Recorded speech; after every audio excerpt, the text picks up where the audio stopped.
Hello there, welcome to the Saroy channel wherever you are in the world, and so much love to each and every one of you. I do hope you're doing remarkably well. I'm doing great, thank you very much, and go and get yourself something lovely to drink because we're on part 4 of our story tonight and you're really going to enjoy it. But before we continue, don't forget to subscribe to the channel, click the notification bell and the thumbs up, and let's continue with the final part of our story tonight. Bertha was thoroughly enjoying her job working for Mrs. Eartha Mackerson and looking after her 2 lovely children. She was glad she'd found a nanny position where she was guaranteed the weekends off. What she hadn't revealed to Eartha was that her mother back home in Queens was actually dying of cancer and was being looked after devotedly by her father, along with a couple of nurses. She had wanted to help her father by being there for him full time, in supervising her mother's every need. But her father had told her in no uncertain terms that it wasn't good nor healthy for her to be cooped up in their house day after day, in such a depressing environment. "Bertha, sweetheart," he had told her, "you're an independent young lady in your own right. What on earth are you doing hanging around this house the whole time, attending to your mother's every need, when you should be out there, making a life for yourself? I certainly don't expect you to drop everything to look after your mother, when I've got it all sorted. We've got nurses to do that for us. You love being a nanny, so why don't you find yourself a good position as a nanny somewhere? And maybe they can give you the odd weekend off, so you can come home very often and see us. Your mother most certainly doesn't want you to spend your time looking after her. That is the last thing she would want for you. As I keep saying, she's got nurses doing that for her, and I'm here for her all the time. Your mother would be absolutely devastated if she thought she was keeping you from pursuing your dreams, and I'm afraid I agree with her on this one." "But what if Mum was to die suddenly, when I'm not around? What then? You often hear about that happening." "Don't you worry your pretty little head about stuff like that. It isn't significant. People die when they die, and very often their loved ones aren't even in the room when that happens. People die on their own terms, in the manner that they see fit. The nurse was informing me about this only the other day. There isn't a jot you can do about it. Besides, if I know your mother, the moment I go off to get myself a coffee in the kitchen will be when she breathes her last. That would be so typical of your mother." "You really think so?" "I'm afraid I do. It's just a feeling I have. But getting back to my very important point, your mother wouldn't be remotely happy if you were hanging around the house all the time, waiting to bid her farewell before she dies. The nurse informed me that there is a dying process, and you can be pretty sure when the person is about to pop their clogs. So I will be able to notify you about your mother's condition, so you can come here at once. You love working with kids, don't you? Do yourself a big favour, love, and go and find that perfect nanny job for yourself. But preferably not with someone who will exploit you like the Robinsons so obviously did. You can't ever work for such entitled people like that again. When you find the right family, and if they like you in return and offer you the position, my advice to you is to snap it up at once." Bertha was a treasure by nature, and she was shy and unassuming. When she looked at her reflection in the mirror, it annoyed her a great deal, because she looked so young, as if she was still in senior high. She would have not looked out of place wearing a school uniform for sure. She had tried everything to look older, by appearing more sophisticated, with fashionable haircuts and a touch of lipstick on her lips, but that had done little to make her look more mature. On the contrary, when she did apply makeup on her face, it made her look like a clown. Ostensibly, every time she had applied for a position as a nanny, people had always questioned her about her age, as if they were secretly suspicious she was pretending to be older than she actually was, which was far from the truth, of course. Ostensibly, in the last 2 nanny positions she had occupied, she had become an indispensable asset to those families, who recognised that they don't make nannies quite as reliable as Bertha. Indeed, so upset were the Wallaces about losing her when they moved to Vancouver that they had practically begged her to move in with the family. But that was during the tumultuous time when Bertha's mother had been diagnosed with cancer, so going too far away from home was not a conceivable option for her. She needed to be there for her parents and to support her father. Bertha had genuinely warmed to Mrs. Mackison from the moment she laid eyes on the kind woman, and she knew at once that she would enjoy working for her. She guessed Mrs. Mackison was in her late 30s, maybe even early 40s. She had such a gentle manner about her that was as graceful as a gazelle, and she had long, generous artistic fingers that Bertha guessed were the invaluable tools that Mrs. Mackison used for her artistic creations. Indeed, she had been incredibly impressed and in awe of some of the pottery around the house that Eartha had skillfully made, and wasn't surprised that Eartha wanted to make pottery as a full-time business, for she was indeed a skilled artist. Eartha Mackison had insisted Bertha call her Eartha. It was quite uncanny, really, how both of their names ended with the same ringtone, so to speak. Bertha felt sorry for Mrs. Mackison, because from their first interview she had seen the lugubrious sadness in the woman's eyes. She knew that Mrs. Mackison was grieving the tragic loss of her late husband, and her emotions were obviously still very raw. Bertha could easily relate to her pain, knowing full well that her mother was dying, and that was something that never left her thoughts 24/7. She and her mother had been incredibly close, but these days, very sadly, her mother had become like an empty shell. Although there were memorable, indelible moments when she could see flashes of her mother coming back, when she would suddenly seem to come out of her deep sleep, in which she was so much entrenched these days, as her body began to slowly but surely shut down, as it prepared to make its exit from this earth. Bertha's mother, Charlene, had been incredibly stoic from the very moment she'd learnt she had cancer, when Dr. Lamore told her her rather unfortunate prognosis, after she'd been given an endoscopic biopsy. She had said quite matter-of-factly, "Oh dear, Dr. Lamore, do you know what? I really had a feeling you were going to tell me that it was the big C. Turns out I was right. I had a feeling about it all along, a prognostic feeling, you could say." She said this so casually that Bertha had been taken aback, as she was seated next to her mother when her mother received this diagnosis. Dr. Lamore appeared relieved, rather bewildered and surprised at the same time that he had such a stolid patient. There was no doubt for Bertha that her mother's stunning revelations of clandestinely suspecting she had cancer all along had come as quite the shocker that she had been ill prepared for. She had mistakenly presumed that her mother Charlene was going to get the results to a routine endoscopic biopsy, after complaining about some debilitating cramp-like pains in her stomach, blood in her stools, unexplained weight loss, and a feeling of perpetual exhaustion all the time that seemed to consume her day in and day out. Bertha had mistakenly thought her mother was just badly run down after experiencing a very bad bout of flu earlier on in the year, and she thought her mother had a nasty case of hemorrhoids. But to learn that her mother had an aggressive form of colon cancer had been absolutely devastating, and for a long time Bertha had been in absolute denial about her mother's perilous condition, refusing to believe that her mother was actually going to die, until her eyes could not deceive her any longer, when her mother's ghost-like fragility revealed all too clearly that she wasn't going to be around for very much longer. When Bertha realized she was losing her mother, it had been a bitter pill for her to swallow. The tragic part of it all was that Charlene Ferris had not been given long to live, unless of course she embarked along the road of chemotherapy, which she had point-blank refused. She wanted to focus on quality of life rather than quantity of days, which was perfectly understandable in the circumstances. It would seem for Bertha, moving in with the Mackisons had been a huge relief for her. It meant she could focus on the Mackison children and not worry about her mother all the time.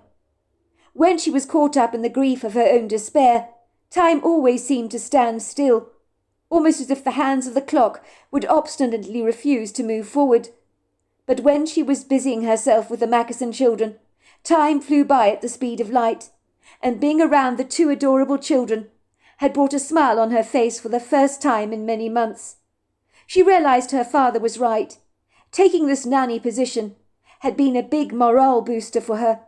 She didn't feel so deflated about life anymore, and it brought her an incongruous sense of comfort to know that her family was not alone in its problems, and that other families like the Mackersons had been through stuff too. She knew all too well the Mackersons had weathered some very grievous storms, especially in losing the head of their household, and yet despite everything, they were magnificently holding their lives together. It gave her some hope that when her mother did pass away, that maybe she too could take the reins of the horse and trot along steadily with her life, without allowing the potholes in the road to trip her up or drag her down. Of course she didn't like to think of a life without her mother, but it was inevitable that her mother would not be around for very much longer, and thinking about this brought a dreadful lump to her throat. Moving in with the Mackersons into their beautiful red brick Georgian-style house, in such an idyllic part of the world, close to a small town with a small populace, had been a seamless transition for her, and seemingly after a few weeks she began to fit into the family so well that she rarely felt as if she belonged. And working for the Mackersons was like working for the Wallaces. They were a lovely family, and the two young children in her charge were a credit to Eartha, so she was very glad she'd got this job. When Bertha asked the two children about their late father, Christy had pointed to the ceiling. "Our daddy is up in heaven. He's there with the angels," she told Eartha proudly. "He looks down on us all the time, doesn't he, Benjamin?" Benjamin had nodded. "He likes it there so much because they have streams of chocolate that you can drink, like in Charlie and the Chocolate Factory." "Don't they?" she asked her brother again, who once again nodded and said, "Yes, there's lots of chocolate in heaven, lots and lots of it, and plenty of candies as well. As much as you can ever eat. You can pick it all off the trees in heaven. They only have nice things to eat there. They don't have to eat Brussels sprouts, cabbage or spinach like you do in this world. The roads in heaven are paved with lots and lots of gold, and the pearly gates are guarded by very big angels. There is also a window in heaven, and Daddy watches us from the window there all the time." "It sounds to me as if your father's having a great time in heaven. It must be a lovely place," Bertha had said, smiling. "I can't imagine what it must be like to be able to drink chocolate from a stream whenever you like." "Well, it's got to be very nice, hasn't it?" said Christy reflectively. Bertha was impressed at how resilient the two Mackerson kids were over the tragic fortuitous passing of their father, and secretly hoped that some of their resilience would rub off on her when her mother ultimately died. One day, after Bertha had dropped off the two Mackerson kids in Mrs. Mackerson's Mercedes to an art lesson for about a 4-hour stint, she had returned back to the Mackerson house, deciding that she would do a little cleaning while the kids were away. She had been told very clearly not to disturb Mrs. Mackerson, who was busy in her pottery studio working on a very important project. She had been recruited to make 12 very large plant pots for the terrace of the Kello Markham Company. The CEO of the company, a man called Clinton Monivey, had apparently seen some of her excellent exhibits that she had posted online, and had quickly made an order with her. She had promised to have the pots finished in record time. "Bertha, it is very, very important I get this order out. I'm going to be very, very busy this morning, and I would appreciate not being disturbed unless it's a very important emergency. I just need to get this done. Do you understand?" "Absolutely, Mrs. Mackerson. I won't disturb you, I promise." It was as Bertha was busying herself around the kitchen, sponging down the granite surfaces, that she heard a car rolling down the drive. She peered out of the kitchen window to see a white SUV. The car ground to a stop, and moments later a woman wearing tight pink trousers, a white well-fitting blouse and a slim white belt, along with a pair of white sneakers, climbed out of the car.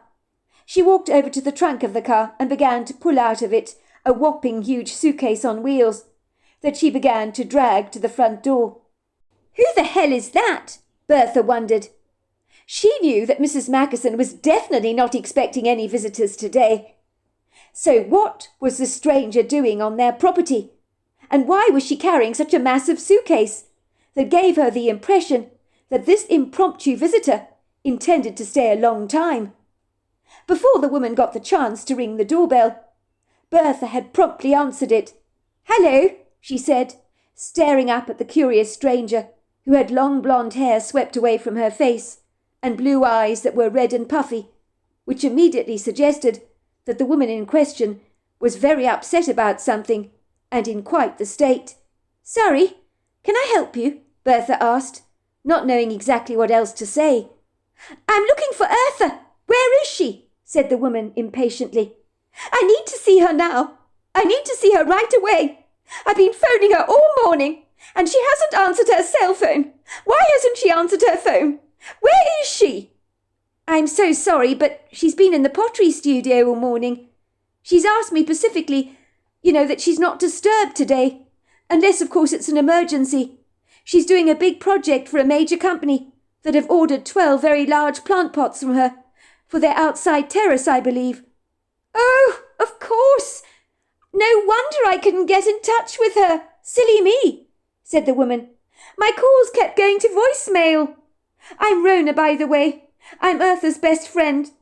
And if you're wondering about the heavy suitcase, well, yes, you're right. I've invited myself to move in for a while. I know that's a bit impertinent, but I promise you, I know Eartha's not going to mind. I would appreciate it if you let me in. You must be Bertha, the nanny I've heard a lot about. You look a lot younger than your age. That is rather surprising. Eartha told me you did, but now I see what she means." "That's what everybody says when they meet me," said Bertha. "But I am older than I look. I'm 28, going on 29. You'd better come in, Rona." Rona gingerly followed Bertha into the house. "I hope you don't mind if I go and dump the suitcase in the spare room. I know Eartha won't mind me staying, as I keep saying. We're like sisters, you see. I would really appreciate it if you made me a cup of hot tea with lots and lots of sugar in it. I'm really going to need it. I've had the kind of morning that you would not wish on your worst enemy. I've quite literally been to hell and back, and I'm not joking either." "That sounds ominous," said Bertha. "I'll go and put the kettle on right away then." Moments later, Rona appeared in the kitchen, looking ever so slightly flustered. She sighed as she sat down at the breakfast nook, and gratefully took the hot cup of tea that Bertha presented her. Rona took a sip of the warm sweet liquid, and sighed. "Oh, that is so good, thank you so much. Just what I needed, and you do make an excellent cup of tea. Is everything all right with you?" asked Bertha, sensing that Rona was going through some inward turmoil, for she had seen that hopeless hangdog look on her father's face often enough, especially after her mother's diagnosis with cancer, and she knew instinctively when someone was in a bad way, and if the truth be told, Rona looked like she'd been mown down by a forklift truck. "No, everything's not fine, I'm afraid," said Rona. "Everything couldn't be more wrong. But that's the story of my lousy life. Everything goes pear-shaped with me. It's always been that way." "What happened?" asked Bertha. "Maybe I could help. I'm a very good listener. It might help to talk about it, whatever it is. You know what they say, a trouble shared is a trouble halved. I do believe that." "Very well. If you put it like that, I might as well tell you what happened," said Rona. "It'll be good to get off my chest. If you must know, this morning, I discovered that my husband Nick is been having an affair with another woman. I don't know who the cow is, but I hate women like her who willfully cheat with married men." "So do I," agreed Bertha. "Those women know exactly what they're doing. They have no shame, do they?" Rona blew her nose in a tissue and sniffed. "When I married Nick, he swore blind he was incapable of cheating on me. But now I know differently. And to say I'm heartbroken is a euphemism. I feel as if my whole world has come crashing down on my head, which is why I came here. I needed to confide in Eartha. She's the only person I turn to every time my life is in shreds, which happens to me more often than I care to admit." "I'm so sorry," said Bertha sympathetically, not knowing exactly how to comfort this very distraught woman, who was clearly trying to fight back tears. "I don't know what to say. That's awful. How did you find out exactly?" "Well, I've been very suspicious for a while," Rona admitted. "I've been married to Nick for 2 years. I falsely assumed he was the man of my dreams. Can you believe that? I've been duped again. All my life I've picked men who were serial cheaters, but I thought Nick was different until... "Until what?" asked Bertha, sliding into the breakfast nook seat to sit directly opposite Rona, who by the sounds of things had had an unenviable morning. Rona seemed appreciative to be able to share her troubles with Bertha, even though she'd only just met the nanny. But there was something so warm about Bertha that Rona found herself opening up to her very easily. She knew she needed to tell someone about the hell she'd been through over the last few hours, and as it couldn't be Eartha, who was now preoccupied with doing an important order for a client in her pottery studio, it may as well be this very nice young lady. She had had a good cry, but she was now feeling rather numb, because everything seemed so surreal to her, and yet at the same time it was so familiar, rather like Groundhog Day being repeated in her life over again. Why was it that every single man she ever met was hell-bent on faithlessly doing the dirty on her? It just wasn't fair. She rarely had falsely believed that Nick was different from the other men she had dated in the past, but this morning she discovered the gut-wrenching truth about Nick, and she realised she was married to a prize cad. Rona stared at her mug rather wistfully, and looked up at Bertha with hurt in her eyes that was so tangible that Bertha almost had to look away. Rona then spoke, breaking the silence with her words. "They say women have instincts about when they're being cheated on, don't they?" "I think they do," Bertha admitted. Rona nodded and said, "Let's just say I sensed something was up with Nick. About 3 weeks ago, actually, because he was behaving differently.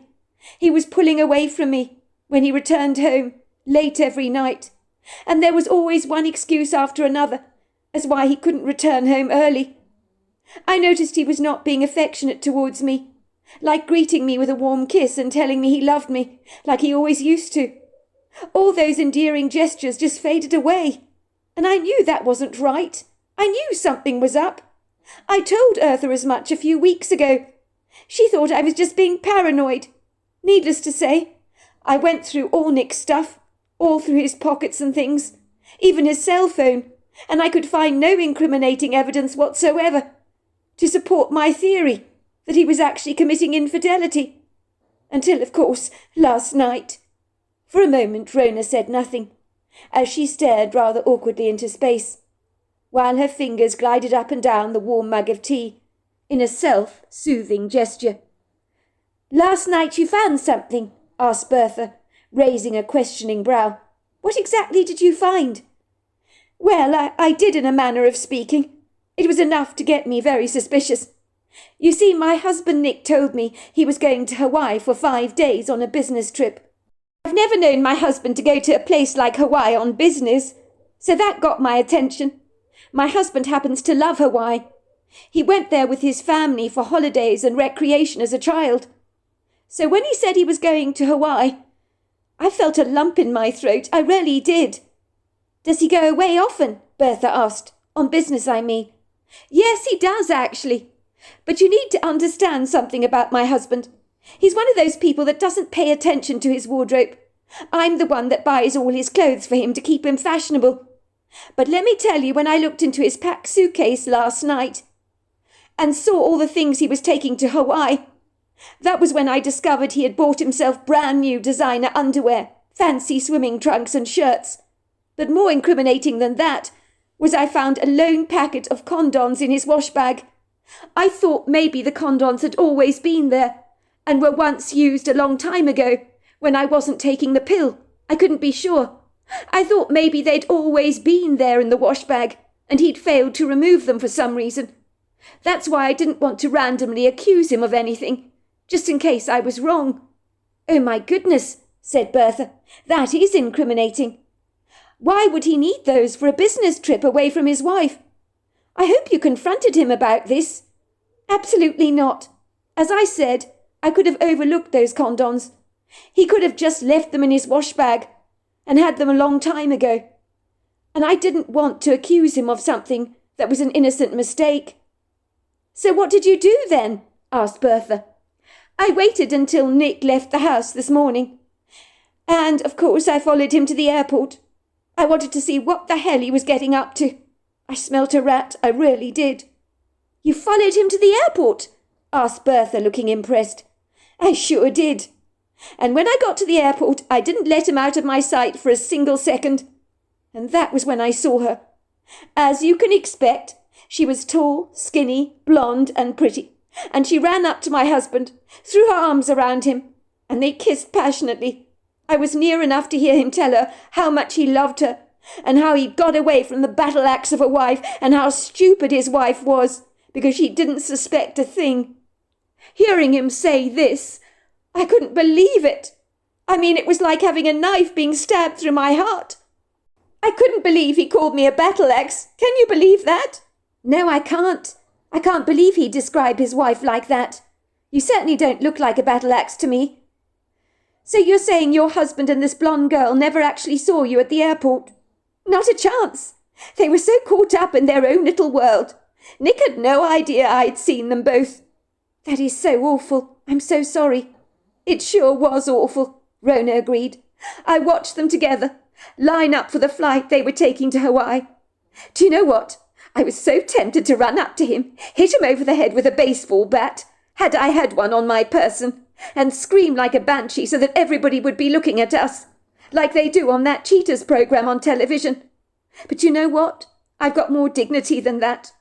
I wasn't going to ignoramously demean myself. I went back to my car, bawling my eyes out. If you must know, I got some funny looks from people in the parking lot, but I didn't care a jot about that. I've been through all of this before, and it never gets any easier, let me tell you. All of a sudden, Rona burst into tears. I can't believe this is happening to me, she wailed. It's not fair, is it? Why do I always attract losers? What on earth is wrong with me? Nothing is wrong with you, said Bertha, putting a comforting hand on Rona. You've just married a loser, that's all. Your only crime is falling in love with the wrong man, and you're not alone in that. So many of us have done that. I can go and get Eartha if you like from the pottery studio. I'm sure she would consider this an emergency situation. Her best friend, I mean, being cheated on, like this. I'm sure she'd want to comfort you herself. That's not necessary, said Rona, blowing her nose furiously into a tissue, and dabbing her wet eyes. I don't want to interrupt my best friend when she's focusing on such an important project. That's the last thing I want to do right now. That wouldn't be fair. You know what? I need some fresh air and exercise. I think it'll do me good. I feel like a walk. Eartha tells me she regularly walks in the woods. You wouldn't care to come with me, would you? She asked, looking up at Bertha with a hopeful, almost pleading glint in her eyes. I could really do with a friend right now. I find walking and moving my body helps me cope a lot better emotionally. It's always worked for me somehow. I'd love to come with you, said Bertha eagerly. Let me just go and put on a pair of sneakers. I tell you what, after we've gone for a walk in the woods, how about I take you for ice cream at the parlour in town? They have raspberry ripple and strawberry cheesecake flavours, and they are to die for. The kids love those. Sugar is great for shock, you know. And then after we've had ice cream, you can come with me to pick up Chrissy and Benjamin from the art class they've been to. And you can see some of the paintings they've done. They're awfully good, you know. I'd love that, Rona said. Moments later, the two women sauntered side by side in the wood grove, and Rona was happy to be out in the invigorating fresh air. She really liked the nanny that Eartha had hired. She could really talk to this lovely young woman. It was unfortunate she couldn't get the indelible imagery of her husband Nick out of her head when he'd thrown his arms around a strange woman at the airport, telling her how much he'd loved her.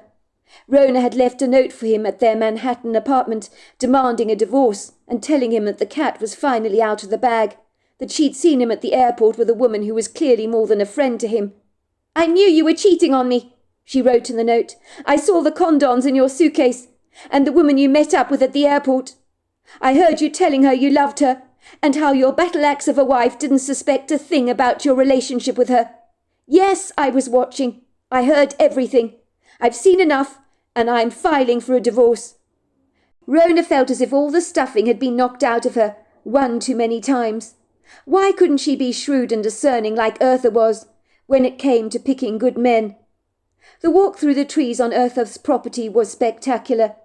It really was a glorious spring morning, and the soft, ethereal sunshine sprinkled its cheery light through the trees. It almost seemed impossible in this moment to be sad, as the generous warmth of the natural world powerfully insulated and nurtured the most frayed and fractured of emotions. She and Bertha had been trekking down some trails for quite some time, and then Rona suddenly stopped short in her tracks and pointed to something that was dangling on a tree. "What the hell is that?" she asked curiously. Bertha walked towards the tree branch to examine the thing that was hanging from it, that Rona had pointed out. "How curious," said Bertha, looking genuinely perplexed. "How the hell did that get there?"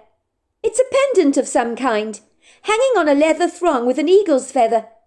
The pendant looks like it's made of some kind of purple gemstone. It's awfully pretty, don't you think? Well, if you like unorthodox, unconventional jewellery, that is. It's not exactly to my taste, of course. I wonder how the necklace got here, who it belongs to, and what on earth it's doing hanging on this tree branch." "Maybe someone dropped it," Rona suggested, "and someone else found it, and hung it on the tree branch so that whoever dropped it might find it more easily. One of the previous owners, perhaps, that used to live in Eartha's house before she purchased it." "I guess that would make sense," Bertha agreed. "Do you mind dreadfully if I put the necklace on? I'd like to keep it if I may," Rona asked. "I'm rather bohemian. I like quirky things. And the eagle's feather on the thong is so cool. You see, eagles are my favourite birds of prey. They're strong and majestic." Bertha nodded. "Why don't you keep it? I dare say whoever it belonged to is probably long gone by now." "So I would keep it if I were you. After all, you're the one that spotted it first, and you know what they say, finders keepers." Bertha helped Rona put on the necklace around her neck, and together they began to sashay energetically down the trail together. Rona suddenly began to laugh, almost as if the weight of the entire world had been lifted off her shoulders, and Bertha was surprised by how upbeat that Rona had suddenly become, when only moments before she had looked lost and subdued. "You seem happy all of a sudden," said Bertha in delight. "You're right. Walking in the woodgrove is doing you the world of good. Who would have thought it?" "It's funny you should say that," said Rona, "because I do feel awfully good. But I assure you it's not because of this walk. I know that. Let's just say, as odd as this may sound to you, once I put the necklace on, it was as if the heaviness on my shoulders was lifted off at once. I feel so light, almost as if I'm floating on a cloud. I've never felt like this before. I feel as if I can conquer the entire world and move on with my life. This is an incongruous feeling, but a reassuring one at the same time. I think this necklace must be a lucky charm of some kind. I'm feeling emotionally less fragile, far more stable and secure than I've ever felt before. I'm not kidding either. I'm usually downcast for months and months after I've been cheated on by a man. But now I'm feeling as if my insurmountable, unassailable problems are just like elementary hurdles that I can easily overcome, that have helped me just grow into a better person. I'm not feeling all melancholic anymore." "Are you joking or are you being serious?" asked Bertha, "because I can't work out what." She was certain that Rona must be calling her bluff. "Do I look like I'm winding you up?" asked Rona. "After what happened this morning, I'd hardly think I was in a position to crack jokes. I was feeling so piqued with Nick for cheating on me. And guess what? Now I don't even care. All of a sudden, I'm seeing my life through a completely different lens. And instead of admonishing myself for my half-witted mistakes and extremely poor judgments on things, I'm suddenly feeling as if these challenges that I've been facing are now easy to overcome.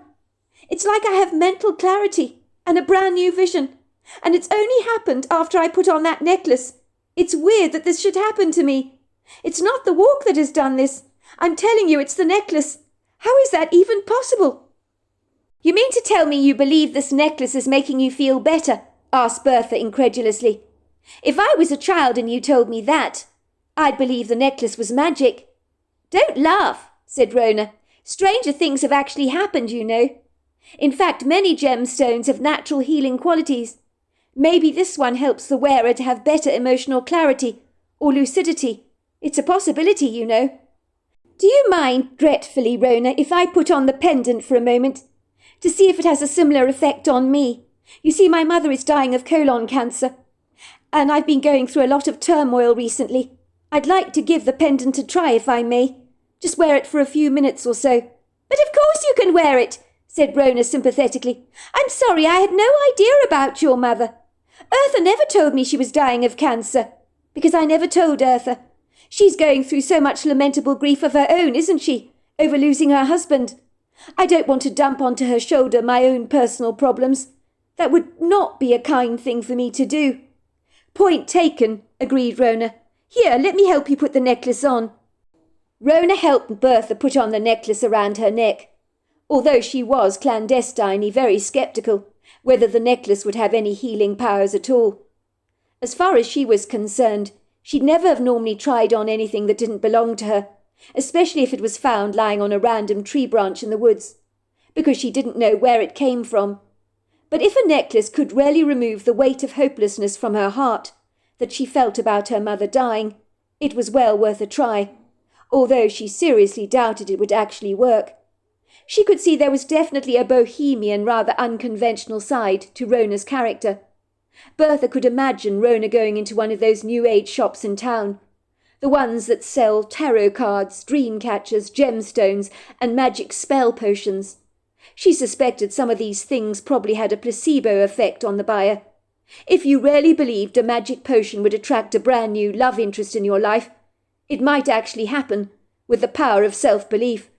And she wouldn't have been remotely surprised if Rona had done such a thing before. Bertha could visualize in her mind's eye Rona buying a love potion to attract a new love interest in her life. But those kinds of things, she was most sure, were frivolously expensive and would never ever actually work. When Rona had successfully put the leather necklace on Bertha's neck, Bertha very suddenly felt as if her whole body was flooded with warmth, as if waves of warm love had simply seeped into every single cell in her entire body. And then she knew that this really was a special necklace, for she began to laugh, and both women realized that there was something magical about this pendant, as it could so easily shift your emotions. Bertha found herself looking on her mother's declining health in a whole new light, with a similar attitude to the Mackerson kids, Benjamin and Christy. How was this even possible, she wondered? It really was magic. Bertha and Rona both promptly decided that when Eartha returned from the pottery studio later that afternoon, they would persuade her to try on the gemstone necklace. They knew that Eartha had been through so much grief in her own life, and they hoped that in some way the necklace might succeed in removing some of the stains of trauma in her heart, as it appeared to have done for them so successfully. How this was possible they didn't know, nor did they understand, but both women suddenly felt unusually happy, almost as if they'd been injected with a feel-good euphoria that they could not explain. When Eartha returned from the pottery studio, she was rather surprised to find Bertha and her friend Rona giggling in the kitchen like a couple of naughty teenagers that were planning a prank on her. "I saw your car in the driveway, Rona," she said, sounding perturbed. "What on earth are you doing here? I wasn't expecting you. This is a lovely surprise. The two of you seem to be in a very good mood. What's going on? Is there a joke I need to hear?" "No, there's no joke. I'm just in a great mood," Rona said. "I feel deliriously happy. Just so you know, I've taken 3 weeks off work, and I'm moving in with you for a while." After she said this, she nonchalantly said very casually, "You won't believe it, but Nick's cheated on me. I followed him to the airport. I saw him with another woman."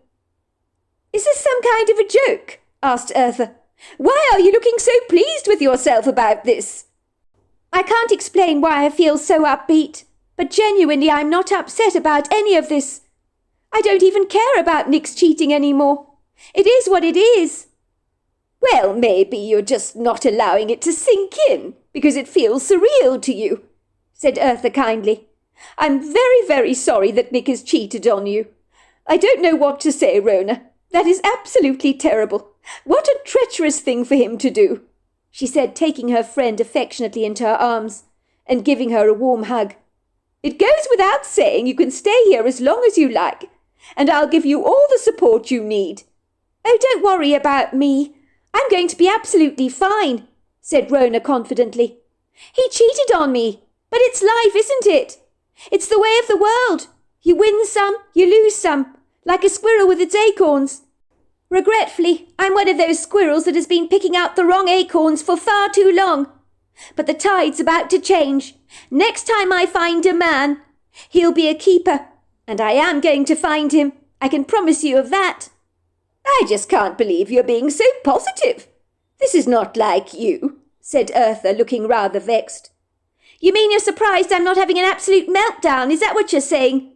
"Well, no, I don't mean that exactly." "Of course you mean that. You're right. I should be having a meltdown, but I'm not. I feel surprisingly happy today, elated actually. I can't help the way I feel. I feel as light as a feather, as if I'm floating on air. I feel so great." Eartha could not understand why her best friend Rona was in such a good euphoric mood. After discovering that Nick had cheated on her, people didn't react like this. Her friend's nonchalance and indifference about this cheating seemed less than extraordinary.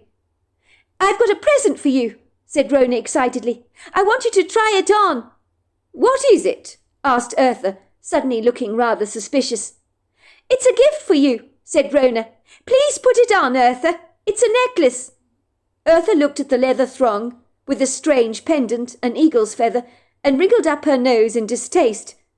"You don't like it?" asked Rona, looking disappointed. "It's not that I don't like it. It's just not my kind of jewellery. I'd normally wear something a lot more conservative. It's a little masculine, don't you think? Something an Indian warrior might wear. It's not exactly delicate or particularly feminine, is it?" "Go on, be a sport, Eartha. Put it on," said Rona insistently. Eartha knew she had to humour her best friend. She didn't like this hideous-looking necklace with the strange eagle's feather and purple pendant. It wasn't exactly to her taste, but her best friend had brought her this gift, and it would be churlish not to put it on. Once Eartha had put the necklace on her neck, she was flooded with warm, very euphoric feelings, and the lugubrious despair that had oppressed her life for so long suddenly lifted and floated away. She felt lighter and happier than she had done in a long time.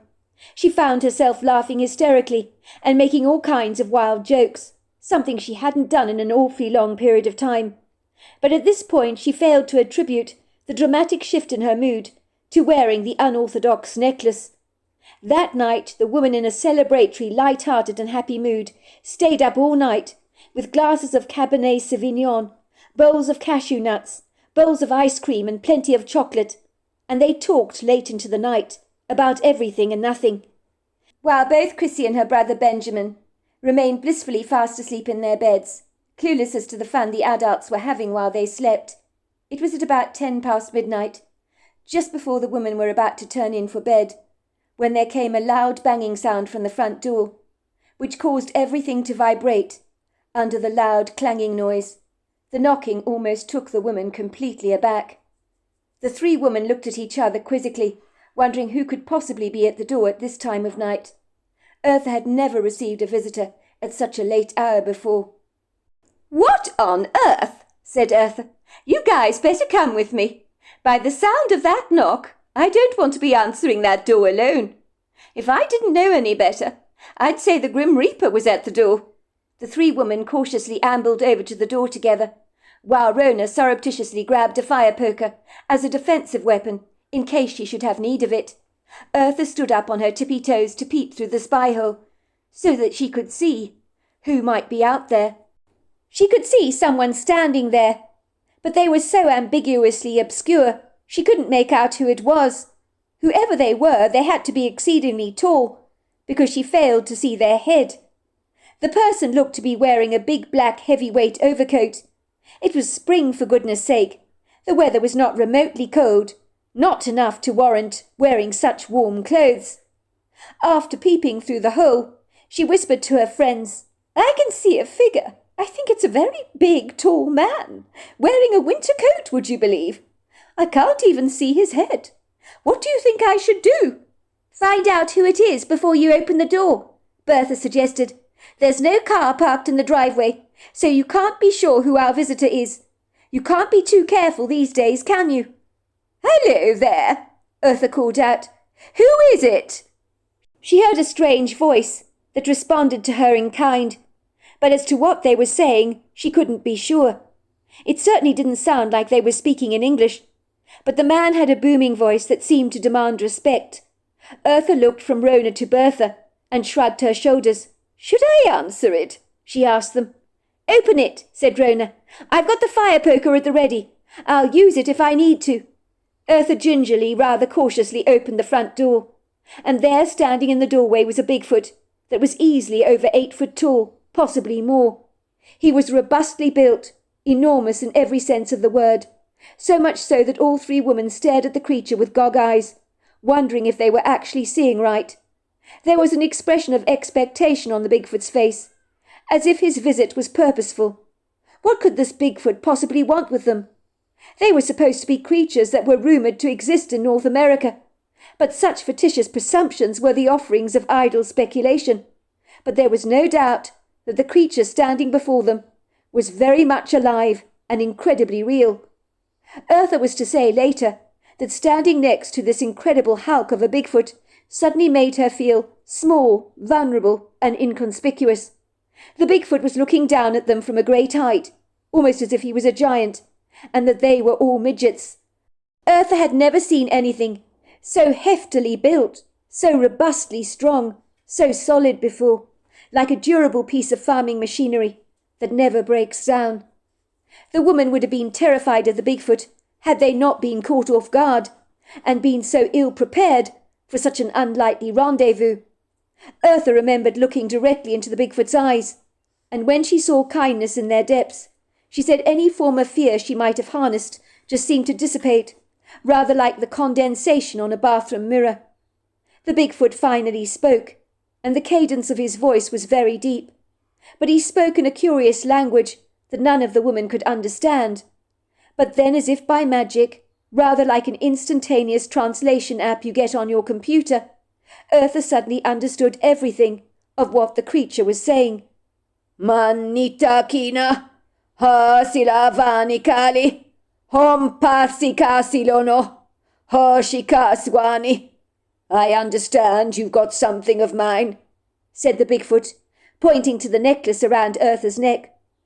"Katilapana, ha sikwasina." "That is mine," he said. "I'd like it back."